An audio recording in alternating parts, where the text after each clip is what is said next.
Salut à tous, c'est Alexis, j'espère que vous allez bien. Bienvenue aujourd'hui pour une nouvelle vidéo sur la As of Clan. Aujourd'hui, j'ai une vidéo très spéciale à vous proposer. Ça sera une best class setup.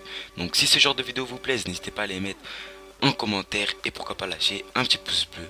Surtout n'oubliez pas de partager la vidéo et de partager la chaîne pour agrandir la communauté. C'est très important, je vous le rappelle, notre objectif est d'atteindre les 100 abonnés avant la fin du mois. Bon, c'est pas qu'on y est presque, mais je pense qu'on en est capable. Donc s'il vous plaît, partagez la chaîne au maximum. Aujourd'hui les potos, j'ai une best class setup à vous proposer à la MacTaf 45. Mais ce qui va être spécial, c'est que cette classe va marcher avec toutes les SMG de Infinite Warfare. Donc en fait, les SMG de Infinite Warfare ont été up dans le dernier, on va dire DLC, dans la dernière mise à jour qu'il y a eu avec les nouvelles variantes MK2.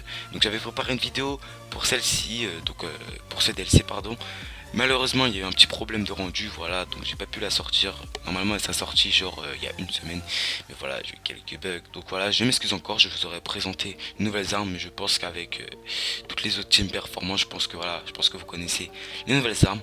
Donc alors ça va être une classe à la MacTaf 45, donc ça va être très simple, poignée ergo, poignet silencieux et balle chemisée. Donc balle chemisée bien évidemment pour bien enfoncer les balles dans les jambes, pour que ça soit vraiment des dégâts accrus, pour mettre des bullshit. Silencieux parce que personnellement moi je vois la MacTaf avec un silencieux, je sais pas, j'aime bien jouer avec un silencieux sur cette arme, j'ai l'impression qu'elle le rend plus puissante. Si vous avez déjà joué avec la UMP, avec l'UMP des anciens Call of Duty, donc je pense que vous aussi vous mettez un silencieux sur l'ancienne UMP. Donc voilà, je pense qu'on va dire c'est la base sur cette arme. Poignée ergo pour viser plus vite et poignée normale pour avoir plus de portée. Donc après mettez cross, c'est comme vous voulez. Pour ma part, je mets la poignée, une plaque de soucis mais la poignée. Donc voilà, après à vous de choisir. Donc le gameplay, bon bien évidemment c'est avec cette classe. Après ça va pas être une nucléaire aujourd'hui parce qu'en fait Black Death ça fait juste un petit gameplay pour vous montrer cette classe, pour vous montrer la puissance de cette arme. Donc je pense qu'elle a débloqué tous ses killstreaks, donc ça va être très intéressant dans ce gameplay. Je pense qu'il était en série impitoyable si je me trompe pas. Donc après c'est pas vraiment le meilleur gameplay du monde. Mais bon voilà, après à vous de voir. Donc comme je vous l'ai dit en début de vidéo, et bah cette classe on va dire marche avec toutes les SMG. Car dans la dernière mise à jour, comme je vous l'ai dit, ils ont amélioré les SMG. Donc elles ont amélioré je pense le recul des SMG. Et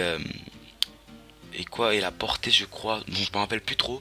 En gros c'est que vous pourrez tirer de loin. Donc en gros je dis pas que vous pourrez camper avec les SMG, mais en gros vous pourrez viser de plus loin. Donc si par exemple vous avez un gars au top, on va dire de loin, on va dire comme sur la map throwback, bah vous allez réussir à le tuer.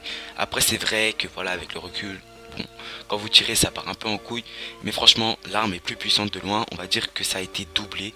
Donc j'ai vu ça dans la vidéo de la Apex, je me rappelle plus c'est quoi, je crois c'est des pouces, bon je me rappelle plus, mais bref en tout cas les SMG sont plus puissantes et c'est ça qui est très important. Donc sur cette chaîne, qu'est-ce qu'on va vous proposer? Donc plusieurs vidéos arrivent, il y aura une nucléaire au couteau, une penta double nuque, c'est-à-dire une nucléaire en une seule manche, c'est vraiment du lourd qui arrive. Il y aura encore une autre classe à la HVR si je me trompe pas, et à la Kabar de la part de Teams Gaming avec une atomisation strike en fond. C'est Alexis, ciao.